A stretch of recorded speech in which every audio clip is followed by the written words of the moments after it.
ข้าพเจ้ามีปัญหาตาฟ้างหรือว่าตามั่วเวลาแนมไกลซึ่งมันเกิดมาจากที่ข้าพเจ้าได้คุกคีนะครับคอมพิวเตอร์หลายพอเวียกที่เฮ็ดท่านต้องได้ใส่คอมพิวเตอร์เป็นหลักและก็ใส่มือถือฉะนั้นเมื่อโดนๆไปเลยมันก็เลยเฮ็ดให้เฮามีปัญหาทางด้านสายตาแนมไกลแล้วมันมั่วแต่หลังจากที่ข้าพเจ้าได้มาใส่สินค้าตัวนี้มองตาใส่ไปกับหนึ่งรู้สึกว่าการเริ่มดีขึ้นเริ่มมองเห็นชัดเจนขึ้นเนาะและมาฮอดปัจจุบันนี้ข้าพเจ้าใส่เมด4กัปแล้วกินเมด4กัปเนาะอันนี้แม่นกินเองแล้วก็เฮ็ดให้ข้าพเจ้ากลับมามองเห็นชัดเจนแบบปกติและข้าพเจ้าก็ยังสืบต่อกินประจำเนาะเพราะว่าด้วยหน้าเวียกที่ข้าพเจ้าต้องเฮ็ดกับคอมพิวเตอร์ใส่มือถือตลอดมันก็เลยเฮ็ดให้เฮาหันต้องได้มีตัวช่วยซึ่งจากที่ปกติ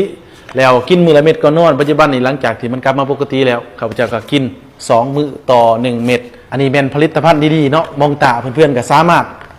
ซื้อสั่งมากินได้เนาะสั่งมากินได้ซึ่งข้าพเจ้าใส่แล้วเห็นผลประทับใจเนาะ